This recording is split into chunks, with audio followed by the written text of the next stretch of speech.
cool. So we're gonna do the ultimate challenge tonight. I thought I'd mix it up and do something a little different.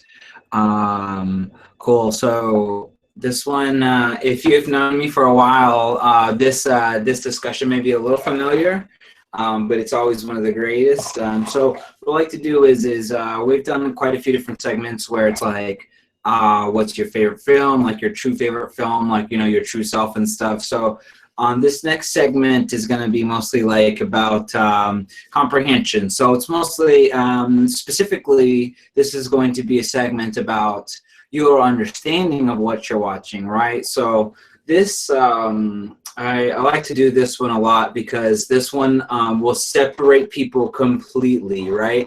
So you can do this with anybody, and you don't really want to reveal your answer first, okay? So don't try not to guess what side you're on, okay? So leave it very vague. So what you do is do the setup, okay? So everyone's seen I Am Legend. It's an amazing film by Will Smith, and the film itself is about a character who encounters a plague who pretty much wipes out humanity completely. He's one of the small percentile of people who are immune to it. So, I mean, that's the basic setup, but we know that it's more specific. So he was involved directly with what was meant to be a new cure for cancer, okay? So Ground Zero happened in New York, so he stayed at the ground site where the outbreak began, okay? So Robert Neville is the leading military scientist on this particular plague, okay? So he, in the film, we're watching him, in the first beginning parts, I believe it sets up the actual premise to the cancer, to the cure for cancer, and then people start to get this sickness, and then this sickness is this sickness starts to spread and becomes global, and completely unavoidable. So it hits man on every wave, in the air, in the water, everywhere. So the survivors are realistically the only medical survivors, people that are particularly immune. Okay, so anyone that's not really immune has been changed into these monsters, is what the description calls them. But we all know that they're zombies, right? So they're infectious even. So so he has an immunity, but he's still, they can rip him apart and stuff like that. So, and it's obviously won't be good to be bit by these things or eaten or anything. So they intend to not only just bite, but to completely devour and eat, you know? So anywho, the film explains that he thinks he's the only survivor in this town, okay? So, and he knows so because he checks the blocks daily. So he does this daily routine, this patrol, right? So he goes to this video store regularly. Inside the video store are several mannequins, okay? So the mannequins he talks to, he is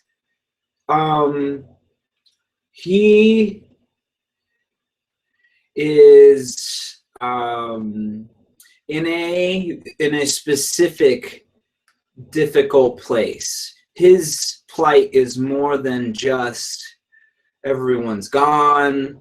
He's trying to fix this. He feels like he may possibly have led to the cause of this. So he is and he's been out here for a long time. In this apocalypse, for the length that he's been out here, he's a fucking super soldier, okay? So the odd thing about this one is these things are nocturnal, okay? So he's okay mostly during the day. However, they are specific hunters. So he must mask where he is and where he's been, so on and so forth.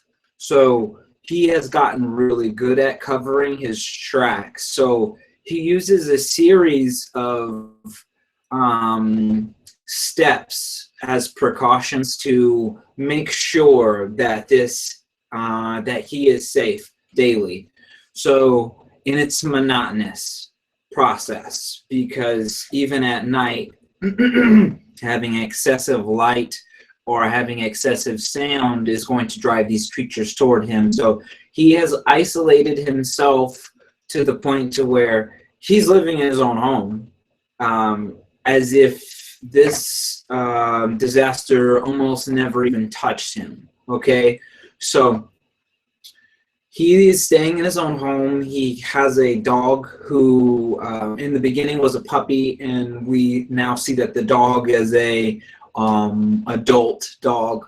So and the dog is his companion. Okay, so and we grow and know to love this dog, Sam. So and then his name is Robert Neville. Okay, so we know Sam, and Sam is a girl. Okay, so and but anyways, so Sam goes hunting with him. Okay, so he's a scientist, and he needs to try to scientifically prove what is happening and try to cure it.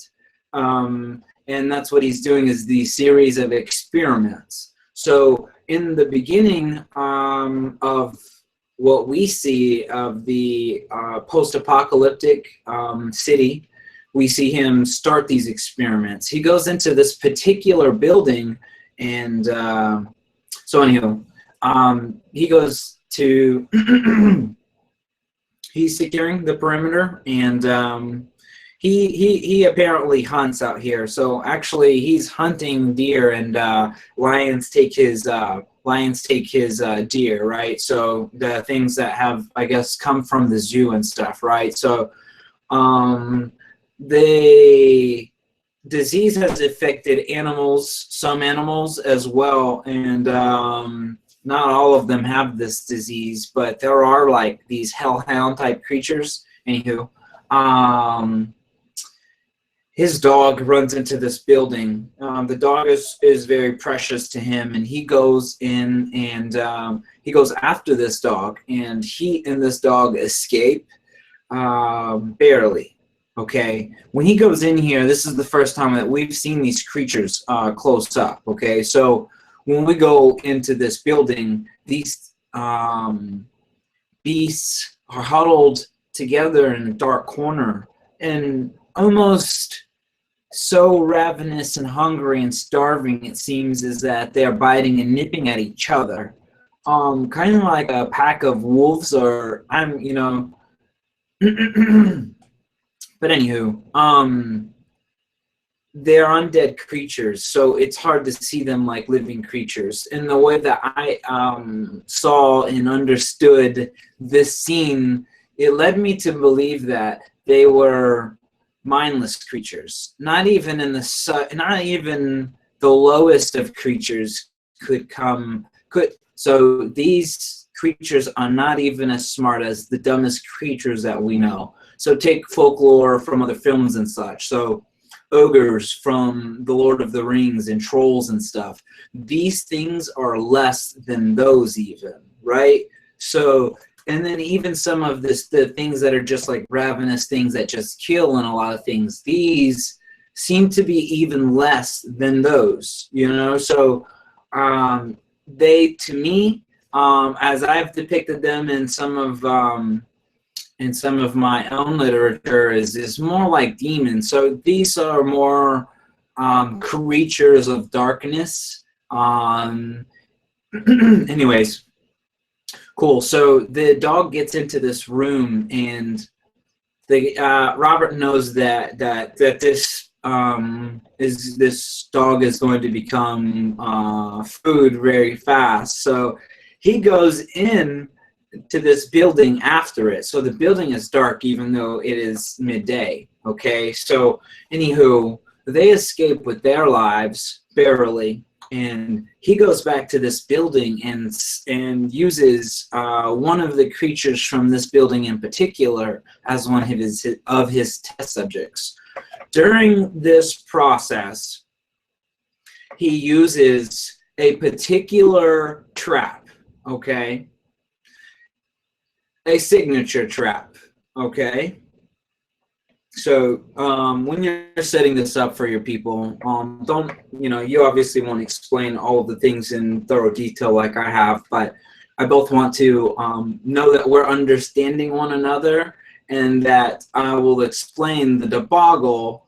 Obviously, you'll see my side of the debacle very clearly, but at least you'll know what to be vague on and what to. So I'll explain in the end that you know just a simple way to ask the question, and it's very particular. Okay, so cool. I'm gonna get back to. So he takes one of these creatures in a very particular way. Okay, the trap itself is a snare to a pulley system, to a car, to a pressure bolt into the ground, okay? So it's all rigged in this manner where he uses this particular rifle to shoot this bolt into the ground, to bolt his beam, and then it's a pulley to a car, and then what the trigger is that snare, like a rabbit snare that he puts on the ground, right? So what he's done to capture this particular one is he has a vial of his own blood, and he breaks it inside of this fabric or whatever, and then this is all there, and then in that darkness. So once he's broken it, it's obviously time to get the fuck out of there, right? So he does, and whatever happens inside of that room triggers the fucking trap. And the car completely moves itself, and then this thing gets snapped out of the fucking darkness, right? So cool. This we know is his by his doing, okay? So for me, when I go to ask, and what I'm looking for is do people think that this is capable? Okay, so we'll get to the other shit, right? So later on in the story, he goes back to this video store, right? So we know the video store very good. He makes this trip a lot, right? So he goes in here and he talks to this fucking guy, right? So one of them is a guy, and it's like, his name is Tom. Let me see if I can pull up his real. Let me make sure.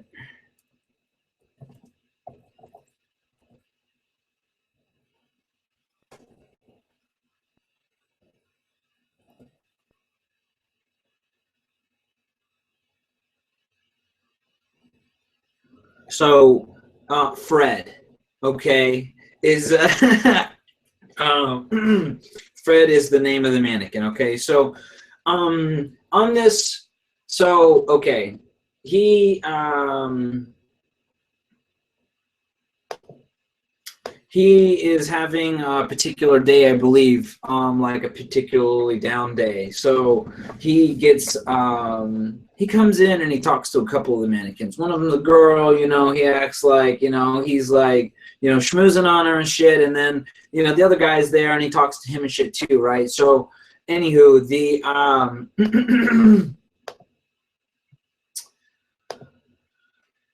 on this particular run, this particular day, I'm trying to remember the particular events. But anywho, they get, Will Smith gets caught, so Robert Neville gets caught in this snare type trap. So anyhow, that's how it is. That's how it is. So Neville is driving around. He makes this perimeter shit every day, right? So to me, at this point, well, anyway, so he's driving around making the perimeter. He sees this fucking mannequin that he knows, and it's not in the place where it ought to be. It's not at the video store. It's in front of this fucking building, right? And when he goes to, well, he lets the guy have it, right? So Fred, he shreds Fred to pieces with the AR-15, right? So during this process, he gets ensnared in like this fucking trap, right? This Same trap that he trapped that fucking creature with, the signature trap. So something peculiar about the moment when he traps that thing, it was a girl. So we eventually find out it was a particular girl, right? So when he captured that thing and took it from its place, one of the other creatures creeps its head out of the shadows into the light, and they are hurt by light, but it did this to show anger that he took this creature. So this behavior is very peculiar, so much so to me that it seems out of the ordinary for this type of creature. Okay, so whatever that thing is, we see that thing again, okay, at the very end when Neville goes to blow up his entire lab. He goes to kill himself and takes that thing out. So that thing keeps trying to break in to get this girl, and that's the final resolution. So we know the two creatures are, you know, possibly partners or something, as to my understanding, right? So, but anywho, when he goes to investigate this whole fucking Fred situation, he gets ensnared in a signature fucking trap. Okay, so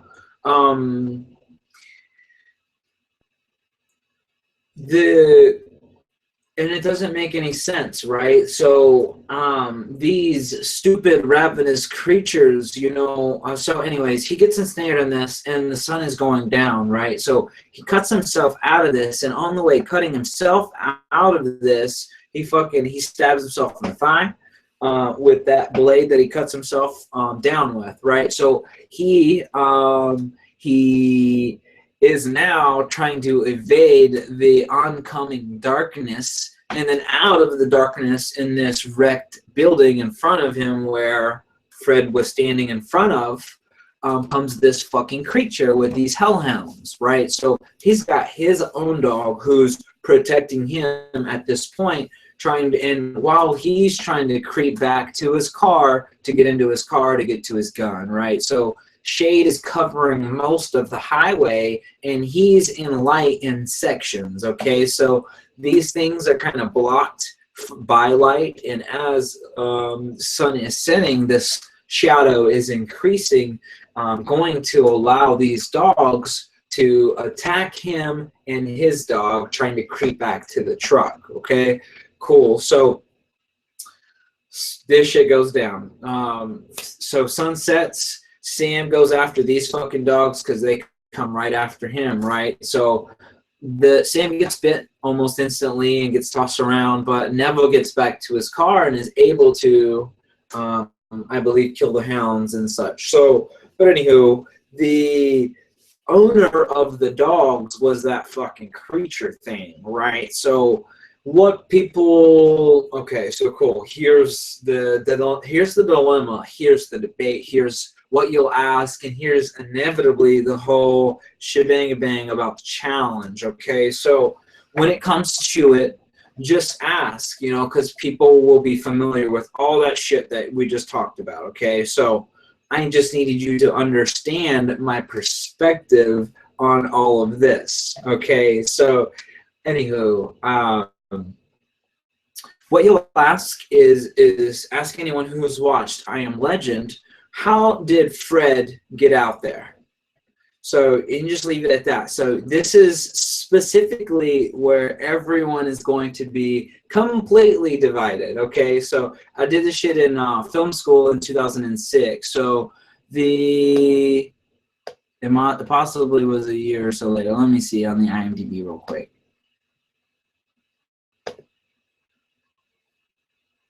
2007. So I started film school in 2006. So I was in there for 4 years. So somewhere we had this fucking debate, right? And you just will see how split party this is going to be, okay? So So let's just discuss it. Who do you think put Fred out into the fucking square?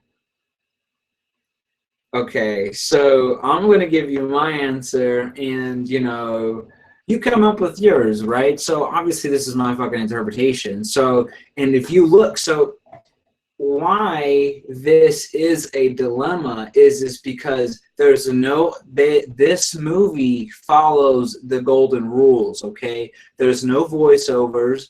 There's some of the rules, okay? So I'm going to tell you the complete set of rules. This movie chose which ones that it chose, but it doesn't have any voiceover narration, so you have to understand and comprehend all of this shit yourself, or don't. And then no one's ever going to clarify, you know what I mean? So, and no one has as of yet. So this debate's been going on for almost 10 years. What, it came out in 2007? So there's other people have asked similar questions, but, you know, it's very clear and evident as to who set that fucking trap up, okay? And let's just run down the fucking numbers, you know?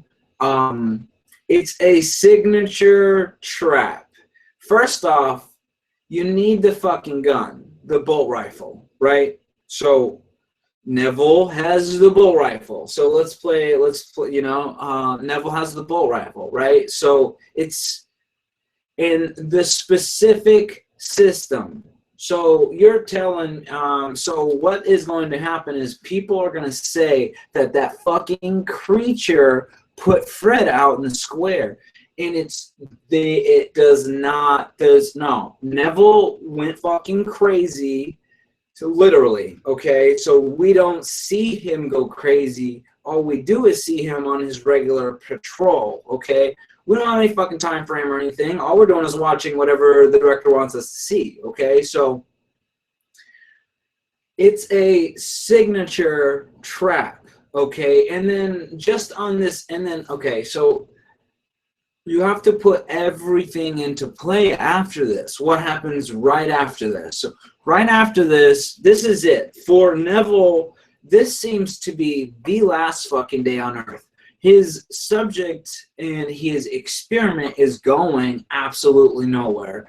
And that's how he feels, is that, so he just came from the lab and another fucking experiment has died. So the complex is not getting better. He's not making a better medicine. He is failing at making an immunity to assist other people. So to him, it's important to do that shit here. As far as he knows, no one on fucking Earth is left. He thinks specifically, and we find this out because he tells some of the survivors, right? So you've seen the movie.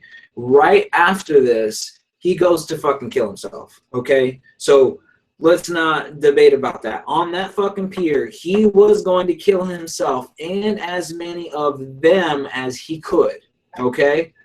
Cool. So, and in the story, it makes you, in the film, it makes you believe like it's some sort of vendetta for Sam dying, okay?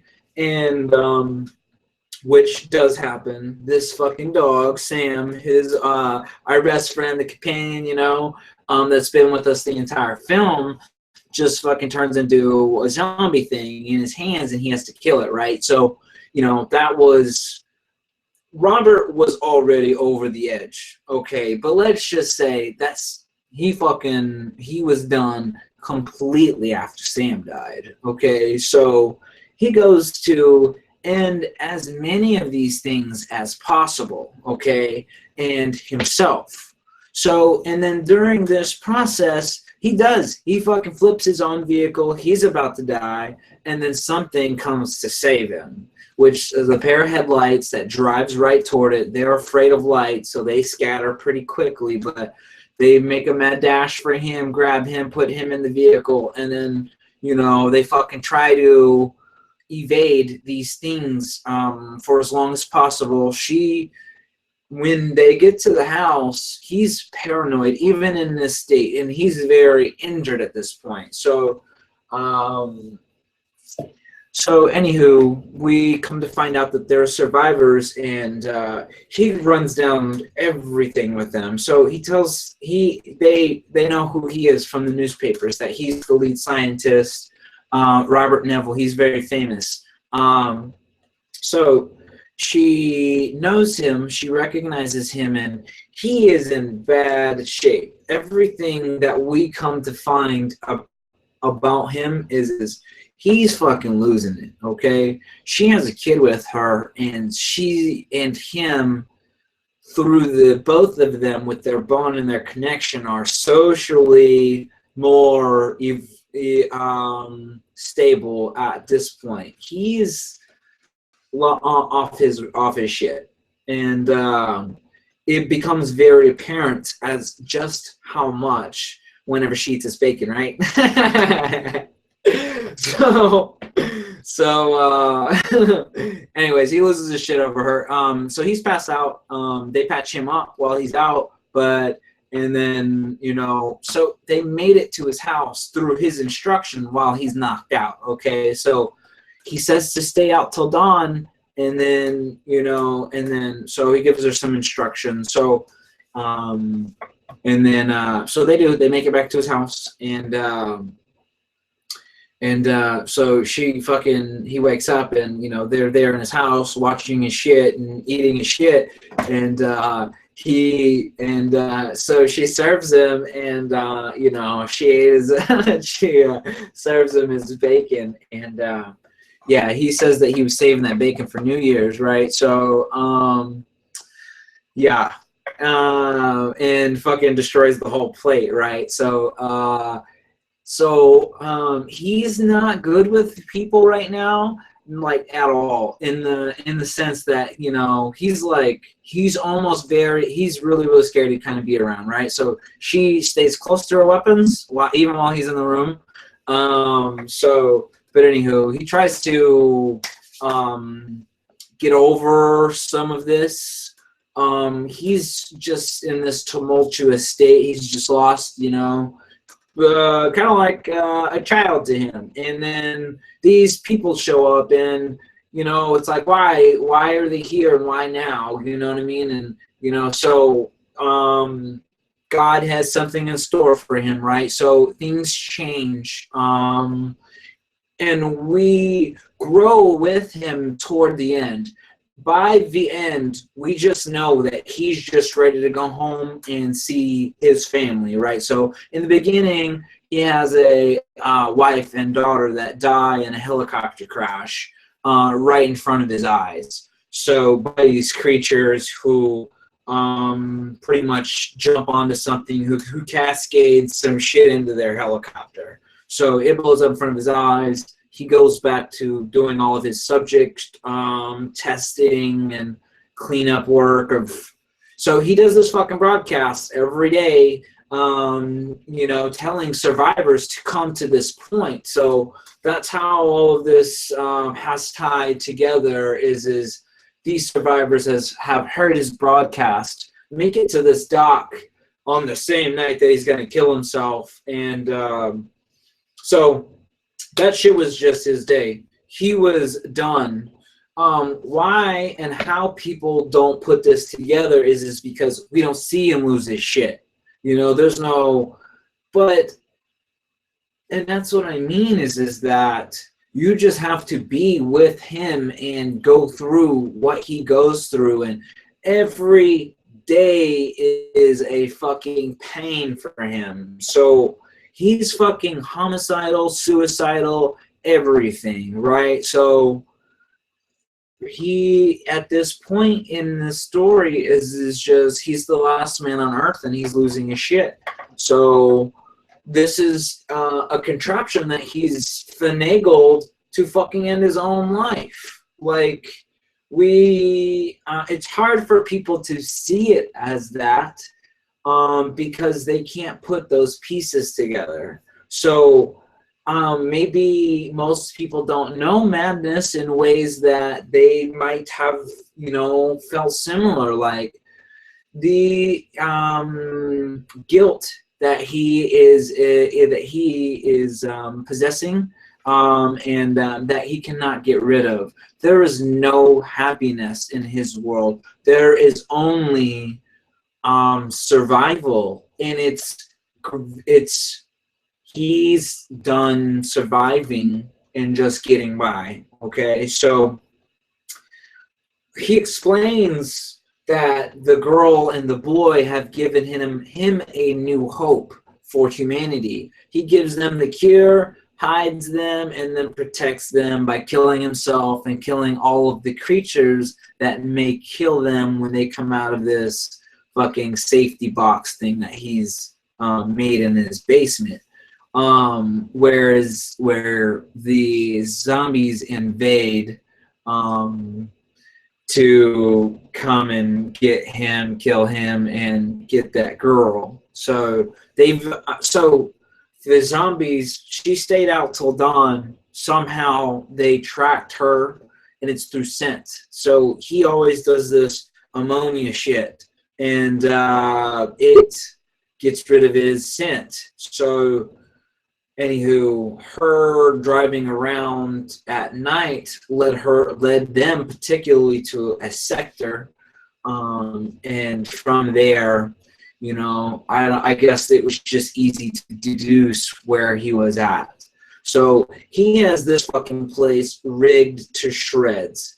He has like a block radius rigged with demolition. So the creatures get past his first like wave, and which is all of his floodlights. So once they get to a certain sector, he knows to blow it all. So all of the cars on the street are about to go sky high, and which he does, and it doesn't stop them, and they come anyways. And he and the girl and the boy have to get down to the basement. They do. He has found out the experiments that he has done on this last subject has worked. So there was a special rat. So he has these series of rats that he does all of these tests of these complexes and compounds on. So he tests this compound that he thinks is going to be an immunity. So he injects the creature with it, and he tests to see if it's going to become a zombie or not. Okay, so one of the rats during all of this shit, he found out, I believe, before this part, so probably an act or so before. But anywho, he tests that same serum on this fucking chick. That's whenever he grabs that chick, right? So she hasn't shown any signs yet. However, he was combining the complex with fucking very high, very cold. So he fucking buries this chick in ice too. So he gives her the shit because the other ones are burning up with fever and stuff. So this compound doesn't. She doesn't burn through it, and it cures her. So this is the first time that he's gone down to the basement since he's tried to kill himself. Okay, so so he goes down to the basement, and this fucking chick is breathing. She's got the right rhythm. She's got her skin tone back, and she is seemingly becoming more human-like. Okay, so anywho, he takes her blood. He gives the blood to the girl because at this point these creatures have all followed him down here and beat the shit out of the door, and they've secured themselves behind this unbreakable glass at this point. So these creatures are unnaturally strong, and this glass isn't going to hold up against them. So it's only a matter of time before he knows that it's going to break in. So he gives, he takes the girl's blood, gives it to the girl and the boy, and hides the boy and the girl in this compartment. And she says that there's room for him to come with them. He looks in his fucking drawer and looks at a picture of his wife and his child, and he has a frag grenade and pulls the pin, puts both to his chest, and runs straight at the glass that's about to break, because this entire time, this glass has become more fragile, and we start to see the breaks, and we know by the sound of the music and the deafening that it is that there's no more time, that this is going to be the end. And so he closes them in, and he's ready to release himself, okay, from this burden and this task. And he does, and he saves them, and they get out, and they make it to this community. So I believe he gives her a direction, or she says that she has this message from God that is telling her to go to this particular place. She says that she hears the message. Cool. So she goes to this place where she thinks she ought to go, and yeah, there's people there, and she brings the cure. So anywho, the entire challenge is to just ask someone who's seen I Am Legend, you know, who put the mannequin out in the square, okay? So what's going to happen is everyone is going to tell you the zombies did it, okay? And my only response to that is these creatures were huddled in the fucking dark, gnawing on each other, okay? So you're telling me they got his bolt-action rifle, set up this fucking... I mean, I'm not sure if I could set up this trap. And I don't have any fucking zombie infection. You know, so it's like you have to be an intellectual person. So what I always base it on is the most dangerous game. So that is how he gets the upper hand on the guy that's hunting him, is by using these series of complex traps. And it's telling you he is the ultimate hunter, okay? So this fucking creature thing that is living in the darkness and gnawing on each other with this cannibalism and this intense fever, and no, that thing didn't set up this trap. You know what I mean? He is losing his shit and set up that trap. Like, to me, there is no other way of defining what happened in that film. There never was. I never thought it was ever the zombies. Ever. So cool. Go and look up the other debates on this. You look, watch the film and look for yourself. So did I go over the golden rules? So the golden rules are no voiceover narration, no flashbacks, no flash forwards, and no dream sequences. Cool, right? Easy, yeah? So the best films that fit this model are shit like Chinatown and several others, okay? So, and as you see, some listen to particular things and some listen to others. So one film that I've watched recently that is a good explanation, they fucking started off the film narrating, and like after 10 minutes they cut it off, and that was a Rush, and that was a Ron Howard film with one of Chris Hemsworth, yeah?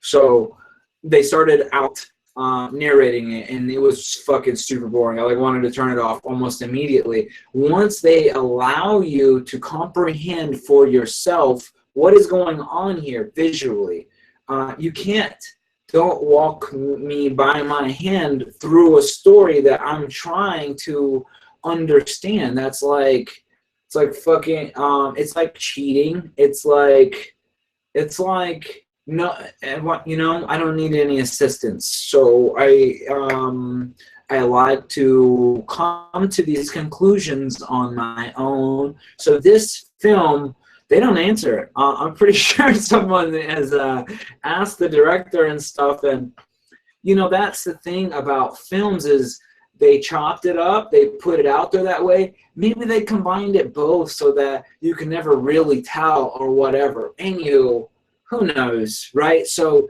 years later, we're debating this, which makes it a great film, right? So it's like any film that you could talk about for years and years and years and years and years, and you're still growing and understanding and trying to have fun with it still, they did the right thing, right? So the writers were amazing. Akiva, let me pull it up real quick. So it's Goldsmith. I just want to make sure that I'm right.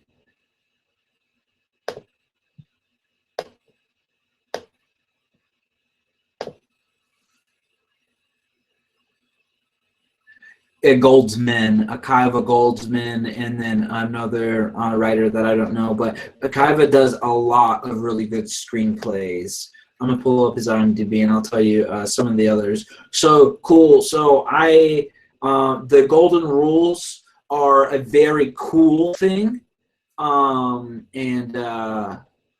some of the best films follow it.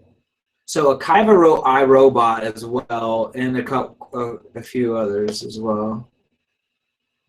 A Beautiful Mind, I Am Legend, and I, Robot. So, yeah, right. So cool. I hope you like that. Let me know, what you think. Yeah, so cool.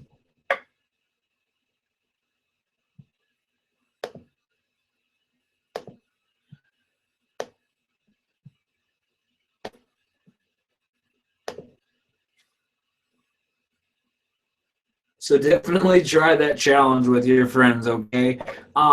So what is really cool is I was gonna end it, but let me continue it. So what I did is I did it. I do it with family and everything. So be careful. You get shit thrown at you. You guys will look at each other differently. But that's what I meant about the other shows that I've shot too, is that this is all about finding your true, film self, okay? So not living these particular things that, you feel like people like automated responses and shit. So the most automated response ever is going to be, what people believe is the norm, or they're trying just to not avoid, being humiliated or anything. But anyways, I don't give a shit about having a unique perspective on it, because apparently I'm the one that's getting it wrong, right? So I'm telling you, 9 out of 10 people that you ask about this are going to go the other way, okay? So be prepared to back your shit up. Alrighty.